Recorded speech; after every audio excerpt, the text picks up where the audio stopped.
चलिए देखिए dear student, आज हम लोग क्लास 12 थे दोस्तों फिजिक्स का।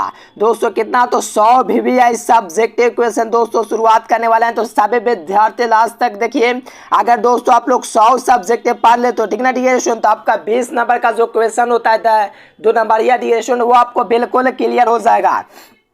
क्योंकि देखिए अब तक जितने भी क्वेश्चन सबसे ज्यादा पूछे गए, सबसे ज्यादा का मतलब समझ रहे हो, बहुत बार एग्जाम में पूछा गया, जो बार बार पूछा जाता वो क्वेश्चन देखने वाले हैं। तो चलिए सभी विद्यार्थी लास्ट तक बने रहिए, साथ में चैनल पर पहली बार जुड़े हैं तो चैनल को सब्सक्राइब करके ऑल नोटिफिकेशन सेलेक्ट कर लीजिए, क्योंकि 100 सब्जेक्टिव कम नहीं होता है। इसको आप लोग पढ़ लीजिएगा तो एकदम निश्चिंत हो जाइए, आपका 20 नंबर है वो कोई नहीं छीनेगा। ठीक ना डियर स्टूडेंट, लास्ट तक बन रही है, काफी आसान लैंग्वेज है, बिल्कुल आपको समझ में आएगा। चलिए पीडीएफ के लिए इस नंबर पर कांटेक्ट अवश्य कीजिएगा। चलिए देखिए फर्स्ट क्वेश्चन काफी इजी लैंग्वेज में मैंने लिखा है, देखो कितना आसान है, फिगर के माध्यम प्रैक्टिकल भी समझाऊंगा। देखिए कहा जा रहा है कि विद्युत क्षेत्र में स्थित किसी काल्पनिक पृष्ठ के लंबवत गुजरने वाले बल रेखाओं की संख्या को विद्युत फ्लक्स कहते हैं। अब कहोगे सर ये विद्युत क्षेत्र में, तो विद्युत क्षेत्र देख लो, ये आपका यहाँ पर फिगर जो दिख रहा है ये विद्युत क्षेत्र में, विद्युत क्षेत्र में स्थित किसी काल्पनिक पृष्ठ के लंबवत है। देखो दोस्तों ये कोई विद्युत क्षेत्र है और इसके लंबवत यहाँ पर गुजर रहा है कि नहीं, देखो ये 2 गो है, तो इसके लंबवत जो गुजरने वाला जो संख्या होगा दोस्तों, बल रेखाएं जो होगी उसी को हम लोग विद्युत फ्लक्स कहेंगे। अच्छा ऐसा बात है सर जी, इसका एक प्लेट है जो कि विद्युत क्षेत्र है, विद्युत क्षेत्र में स्थित जो काल्पनिक पृष्ठ होता है, कैसा पृष्ठ है तो काल्पनिक पृष्ठ है। और काल्पनिक पृष्ठ के जो लंबवत होता है, लंबवत किसको कहते हैं, जो ऐसे ऐसे गुजरता है, तो लंबवत, इसके लंबवत दोस्तों पृष्ठ के लंबवत गुजरने वाला जो बल रेखाओं की जो संख्या होता है उस तल से विद्युत फ्लक्स कहलाता है। यानी कि जो ये गुजरा डियर स्टूडेंट, ये जो गुजर रहा है ये वाला दोस्तों जो आपका तीर गुजरा है, ये क्या है, विद्युत फ्लक्स है, क्योंकि इसी संख्या को हम लोग विद्युत फ्लक्स कहते हैं। उम्मीद है डियर स्टूडेंट ये इतना आसान लैंग्वेज में लिखा हुआ था, बिल्कुल आपको याद हो गया 100%। आप लोग एक बार देख लीजिए, चेक करके याद हो गया होगा। चलिए इसे फाई के द्वारा सूचित किया जाता है। देखो फाई बराबर आपको पता होना चाहिए, कलर चेंज कीजिए। देखो फाई बराबर इसका दोस्तों सूत्र होता है डियर स्टूडेंट, ये तो आप लोग सभी विद्यार्थी जानते होंगे। फाई बराबर जो होता है dear student E dot D A होता है। नहीं समझ में ई डॉट डी ए क्या है तो समझो यहाँ से, यहाँ पर ई जो है दोस्तों विद्युत क्षेत्र है और डी ए क्या है, क्षेत्रफल है। विद्युत क्षेत्र में क्या है, लंबवत गुजरने वाला दोस्तों क्या है, बल रेखाओं की एक संख्या है। तो फाई बराबर डी ए फार्मूला है, तो यहाँ से आप लोग दोस्तों इसको फाई के द्वारा सूचित कर सकते हो विद्युत फ्लक्स को। और इसका जो एसआई मात्रक होता है वो कैसे निकाल सकते हो, तो देखो फाई बराबर आपको सूत्र क्या दिया हुआ, ई डॉट डी ए दिया हुआ है कि नहीं जी। कलर थोड़ा मात्रक निकालेंगे, फाई बराबर दोस्तों क्या है डी ए, तो इसका मात्रक देखिए कैसे निकलेगा। पहले ई का दोस्तों मात्रक आपको पता होना चाहिए, ई का मतलब क्या, विद्युत तीव्रता। विद्युत तीव्रता का मात्रक क्या होता है, वोल्ट बटा मीटर होता है सर जी, वोल्ट बटा मीटर होता है विद्युत तीव्रता का। चलो और ये दोस्तों क्या डी ए यानी कि एरिया, एरिया का मात्रक क्या होता है, मीटर स्क्वायर होता है। एरिया का मात्रक डी ए, एरिया का मतलब मीटर स्क्वायर। 1 मीटर से 1 मीटर खत्म हो गया था, क्या आ गया, वोल्ट मीटर, एक मात्रक वोल्ट मीटर हुआ। चलो एक मात्रक निकल गया, चलो एक मात्रक क्या हुआ, वोल्ट मीटर। और एक मात्रक दोस्तों इसका एक और होता है न्यूटन बटा कूलम होता है कि नहीं जी, विद्युत तीव्रता का। और साथ में डी ए क्या, क्षेत्रफल, क्षेत्रफल का क्या मात्रक होता है, मीटर स्क्वायर होता है। तो एक और मात्रक क्या हो गया, न्यूटन मीटर स्क्वायर बटा कूलम, ये 2 मात्रक हो गया। ठीक ना डियर स्टूडेंट, देखो न्यूटन मीटर स्क्वायर बटे कूलम, ये क्या हो गया दोस्तों, दोनों मात्रक हो गया विद्युत फ्लक्स का। तो ये 2 मात्रक होता है, newton metre square coulomb inverse और वोल्ट मीटर, ये हो गया दोस्तों मात्रक विद्युत फ्लक्स का। ठीक ना डियर स्टूडेंट, याद रखिएगा। और ये एक अदिश राशि है, ये भी ध्यान रखिएगा। चलिए और इंग्लिश मीडियम के लिए भी दिया गया था, number of the lines of the force passing the perpendicular to an imaginary surface. Signal पढ़ लीजिए, काफी आसान है। चलिए आवेश का आयतन घनत्व देखिए कितना इजी है। अब देखो आवेश का आयतन घनत्व दोस्तों देख सकते हो एग्जाम में पूछा जाता है। देखो कितना आसान तरीका से बतलाऊंगा। वैद्युत आवेश के किसी आयतन पर, यानी कि वैद्युत आवेश होगा, मान लीजिए इस प्रकार से, वैद्युत आवेश के किसी आयतन पर, ये जो आयतन आपको दिख रहा है गोल कलर, ये जो आयतन इस पर जो आवेश का फैलाव होगा, जो आवेश का फैलाव होगा डियर स्टूडेंट, उसे आवेश का आयतन घनत्व कहेंगे। यानी कि ये जो सरफेस है डिस्टेंस जो आयतन है इस पर जो आवेश का फैलाव जहां जहां होगा ना उस दोस्तों फैलाव को आवेश का आयतन घनत्व कैसे इसे रो द्वारा सूचित करते हैं। अब कहोगे कैसे मान ले सर जी, तो देखो आपको क्या करना है। मान लीजिए किसी पदार्थ दोस्तों भी पर, ठीक ना डिस्टेंस यानी कि आयतन पर, मान लीजिए किसी पदार्थ आयतन पर यानी कि भी पर जो आवेश होगा डिस्टेंस क्यू होगा, इसी के अनुपात को हम लोग दोस्तों क्यू बटा भी को हम लोग आवेश का आयतन घनत्व कहेंगे वाह सर क्या परिभाषा है। किसी दोस्तों एकांक है जो किसी पदार्थ होता है उसके आयतन पर, आयतन का मतलब क्या होता है भी होता है, आपको पता होना चाहिए। और जो आयतन पर जो आवेश होता है इसी के अनुपात को हम लोग आवेश का आयतन घनत्व कहते हैं। वही परिभाषा लिखा हो वैद्युत आवेश के किसी आयतन पर, आयतन भी पर जो आवेश का फैलाव होता है यानी आवेश क्यू का जो फैलाव होता है दोस्तों वैक्यूम पर, तो यहाँ से जो फैलाव होता है इसी को आयतन घनत्व कहते हैं, इसे रो द्वारा सूचित करते हैं। कहो सर जी ऐसा बात है यानी कि प्रति इकाई पर दोस्तों जो प्रति जो होता है दोस्तों आयतन पर जो आवेश होता है इसी को हम लोग जब आवेश का आयतन घनत्व कहते हैं, तो यहाँ से इसका मात्रक निकाल सकते हैं। आवेश का मात्रक कूलम हो गया और दोस्तों भी का मात्रक क्या हो गया आयतन का मीटर क्यू हो गया। ये कूलम बटा मीटर क्यू इसका क्या हो गया यूनिट हो गया। उसी प्रकार से यहाँ से क्यू बाई भी आप लोग लिख सकते हो। रो बराबर क्या लिख सकते हो, रो बराबर हम लोग दोस्तों क्यू बटा भी लिख सकते हैं। ये आपका दोस्तों क्या हो गया, ये आपका सूत्र हो गया जो कि एग्जाम में पूछता है। आवेश का आयतन घनत्व बराबर क्या होता है, देखो यहाँ से आप लोग निकालेगा तो आवेश का मात्रक कूलम और दोस्तों आयतन का मात्रक मीटर क्यू, ये हो गया क्या, तो यह हो गया आपका आवेश का आयतन घनत्व का मात्रक। और बीमा आप लोग यहाँ से देख सकते हो आवेश का 80 और मीटर का दोस्तों L का पावर -3 बीमा। ये आपका दोस्तों पूरा का पूरा एकदम 2 नंबर का क्वेश्चन है जो कि आपके एग्जाम में पूछा जाता है। तो याद कर लीजिए, कंटेस्ट कर लीजिए, एग्जाम में आता है तो बिल्कुल तैयार कर लीजिए। देखो मात्र 15 सेकंड में जानिए, गूगल पर सर्च कीजिए एजुकेशन लेक्चर कैसे बेहतरीन तैयारी कर सकते, चलिए जानिए।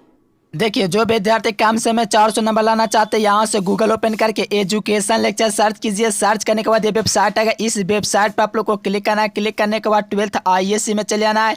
यहाँ से आप लोग हिंदी, अंग्रेजी, गणित, भौतिक, रसायन से जीव विज्ञान यहाँ से पूरी तैयारी कर सकते हो। कम समय विद्यार्थी गूगल पर जाना है, एजुकेशन लेक्चर सर्च करना, वहाँ से भी आप लोग तैयारी कर सकते हो। तो वीडियो देखने के बाद जरूर जाना। देखो अपेक्षिक परावैधता या निरपेक्ष परावैधता क्या है, तो देखो ये भी इजी एकदम है, तो याद कर लीजिए। अपेक्षिक परावैधता किसी माध्यम की परावैधता और निर्बाध के परावैधता के अनुपात को अपेक्षिक परावैधता या निरपेक्ष परावैधता कहते हैं। देखो इसका पहले समझो, इसको सूचित किससे करते हैं तब समझ में आएगा। मान लीजिए कि किसी माध्यम की परावैधता ऑप्शन होगा और निर्बाध की परावैधता ऑप्शन नॉट होगा, यानी कि दोस्तों ई बटा क्या होगा ऑप्शन नॉट होगा। और इसके अनुपात को हम लोग क्या कहेंगे डियर स्टूडेंट, तो आपका दोस्तों अपेक्षिक परावैधता कहेंगे। यानी कि अपेक्षिक परावैधता जो होगा डियर स्टूडेंट क्या होगा अपेक्षिक परावैधता। देखो अपेक्षिक परावैधता किसी माध्यम की परावैधता, माध्यम की परावैधता क्या ऑप्शन है, ऑप्शन है ना डियर माध्यम की परावैधता ऑप्शन, और निर्बाध के परावैधता का अनुपात, निर्बाध का आप लोग को ये दिया गया और इसका अनुपात पूछा तो ई बटा ऑप्शन नॉट हो गया। और क्या पूछा तो अपेक्षिक परावैधता, और अपेक्षिक परावैधता ई आर होता है। तो इस प्रकार से आप लोग देखिए एकदम आसानी से चल करके आपका सूत्र आ गया, ठीक है ना डियर स्टूडेंट। यहाँ से देख सकते हो पूरा सूत्र भी दिया गया, एकदम आसान है। एग्जाम हॉल में क्या करना एकदम कमाल कर देना डियर स्टूडेंट, है ना, एकदम ईजी है, तो बिल्कुल कमाल कीजिएगा। चलो यहाँ से देखिए डियर स्टूडेंट, इसका देखिए इसका मान कुछ दिया गया, तो इसको पॉइंट में आप लोग को इस सब का मान याद रख लेना है। इसे 2 नंबर में पूछा जाता है कि इसका मान लिखे और ऑप्शन नॉट का मान लिखे थे। ऑप्शन नॉट का 8.85 गुना 10⁻12 कूलम स्क्वायर बटा मीटर स्क्वायर या तो फैराडे बटा मीटर भी कह सकते हो। अब बाकी इसका भी मात्रक देख सकते हो, पूरा का पूरा आप लोग का दिया गया डियर स्टूडेंट है, तो क्लियर कर लेना है। चलिए विद्युत क्षेत्र की तीव्रता क्या, तो यहाँ से देखिए विद्युतीय क्षेत्र के एकांक विद्युत आवेश पर लगने वाले आकर्षण या विकर्षण बल को विद्युत क्षेत्र की तीव्रता कहते हैं। इसे E के द्वारा सूचित किया जाता है। देखो अब यहाँ से समझो, किसी एकांक विद्युत आवेश पर जो लगने वाला आकर्षण या विकर्षण बल होगा उसी को हम लोग क्या कहेंगे विद्युत क्षेत्र की तीव्रता कहेंगे। यानी कि सूत्र क्या हुआ E बराबर F बटा Q हो गया। ये आपका दोस्तों सूत्र हो गया। क्या हो गया सर जी सूत्र। ये जब सूत्र हो गया तो आपका एग्जाम में ये दोस्तों 2-3-4 बार पूछा है ऑब्जेक्टिव। तो याद रखिए विद्युत क्षेत्र के एकांक आवेश पर विद्युत क्षेत्र के एकांक आवेश पर जो आकर्षण या विकर्षण बल होगा, इसी के अनुपात को हम लोग विद्युत क्षेत्र की तीव्रता कहेंगे। और यहाँ से मान लीजिए किसी विद्युत क्षेत्र में Q परिमाण का आवेश F बल कार्य करता है, तो यहाँ से विद्युत क्षेत्र की तीव्रता E बराबर F/Q हो गया। क्या हो गया डियर स्टूडेंट? E बराबर F/Q हो गया, जो कि आपके एग्जाम में पूछा जाता है। अब आके बीमा निकालना है, तो F का बीमा यहाँ से लिख दीजिए mL/T⁻², और आवेश का बीमा AT या IT लिखिए। तो यहाँ से आप लोग कीजिएगा mL/T दोस्तों नीचे प्लस का था तो ऊपर आया तो माइनस का, तो माइनस माइनस प्लस हो गया, इसीलिए माइनस का 3 हो गया। इसको A इनवर्स लिखिए या I इनवर्स लिखिए, दोनों एक ही है, तो ये आपका बीमा हो गया। चलो यहाँ पर विद्युत बल रेखाएं क्या, तो देखो विद्युत बल रेखाएं क्या होता है, किसी आवेश के कारण उत्पन्न होने वाले विद्युत बल रेखाएं उस बंध रेखा के समान होती है जिस पर स्वतंत्र आवेश चलता या चलने की प्रवृत्ति रखता है, उससे हम लोग क्या कहते हैं दोस्तों? विद्युत बल रेखाएं कहते हैं। बाकी फिगर के माध्यम से आप लोग देख सकते हो, किसी आवेश के कारण उत्पन्न होने वाले विद्युत बल रेखाएं उस बंध रेखा के समान है जिस पर कोई स्वतंत्र धन आवेश चलता है या चलने की प्रवृत्ति रखता है। यानी कि जो ये आप दोस्तों आप लोग का आवेश है, इस पर कोई स्वतंत्र धन आवेश चलता है या चलने की प्रवृत्ति रखता है। देख सकते हो यहाँ से इस प्रकार से चल रहा है आवेश से, तो इसको क्या कहेंगे दोस्तों? विद्युत बल रेखाएं कहेंगे। विद्युत बल रेखाएं हमेशा दोस्तों किसी बिंदु पर खींची गई स्पर्श रेखा उस बिंदु पर विद्युतीय क्षेत्र की दिशा को निरूपित करे। बिल्कुल देखो यहाँ पर जहां भी स्पर्श रेखा खींची गई डियर स्टूडेंट, वो सब विद्युतीय क्षेत्र की दिशा को निरूपित करता है। कोई इस सब जा रहा है, कोई इस सब से आ रहा है, कोई इस सब से जा रहा है, इस सब से आ रहा है। इस प्रकार से आप लोग देखिएगा, फिगर के माध्यम से भी आप लोग इसको आसानी से समझ लिए। देखो विद्युत बल रेखाएं का गुण आपके एग्जाम में पूछा जाता है, तो देखो विद्युत बल रेखाएं का गुण निम्नलिखित है। विद्युत बल रेखाएं धन आवेश से प्रारंभ होते हैं, ऋण आवेश पर समाप्त होते हैं। बिल्कुल ये जो आवेश है डियर स्टूडेंट धन आवेश से प्रारंभ हुआ है, देखो ये धन आवेश से प्रारंभ होता है, ऋण आवेश पर समाप्त होता है विद्युत बल रेखाएं। ये तो आपको पता है, ये तो आपको याद कर लीजिएगा, ये धन आवेश से प्रारंभ होता है, ऋण आवेश पर समाप्त होता है। देखो विद्युत बल रेखाएं कभी भी किसी बिंदु पर खींचे गए स्पर्श रेखा उस बिंदु पर विद्युतीय क्षेत्र को दिशा को निरूपित करते हैं। बिल्कुल सही बात है। चलिए विद्युत बल रेखाएं एक दूसरे को कभी नहीं करते। बिल्कुल देखो विद्युत बल रेखाएं दोस्तों जब निकाल रही है डियर स्टूडेंट, तो वह एक दूसरे को कभी काट ही नहीं सकती है, ठीक ना डियर स्टूडेंट से, क्योंकि इस प्रकार से जाएगा, इस प्रकार से जाएगा तो कभी काटवे नहीं करेगा दोस्तों। इस प्रकार से होता रहेगा, लेकिन कभी जो एक दूसरे को नहीं काटेगा। विद्युत बल रेखाएं लंबाई के दिशा में सिकुड़ने का प्रयास करते हैं। सही बात है, यहाँ से फिगर के माध्यम से देख सकते हो लंबाई के दिशा में क्या हो रहा है, ये सिकुड़ने का प्रयास कर रहा है। इस प्रकार से होता है डियर स्टूडेंट, ये सिकुड़ने का प्रयास करता है, ठीक ना डियर स्टूडेंट। क्या होता है? सिकुड़ने का प्रयास करता है। तो याद रखेगा काफी इजी है, ये लंबाई के दिशा में सिकुड़ने का प्रयास करती है और ये एक दूसरे के प्रति समानांतर होते हैं। बिल्कुल समानांतर होते हैं, ये नहीं कि मतलब कि कुछ भी, मतलब कि इसमें जो होता है एकदम बिल्कुल समानांतर चलता है। देखो विद्युत ध्रुव आघूर्ण क्या है, ये भी आपके एग्जाम में 2 बार पूछ चुका है। तो देखो विद्युत ध्रुव आघूर्ण जो होता है दोस्तों, यहाँ समझना फिगर के माध्यम से। देखो इस प्रकार से लिया, तो विद्युत ध्रुव में दोस्तों क्या होता है? एक प्लस आवेश होता है, एक माइनस Q आवेश होता है। दोनों में से किसी एक आवेश का परिमाण, 2 परिमाण है डियर स्टूडेंट, इसके बीच की दूरी क्या होता है? 12 होता है।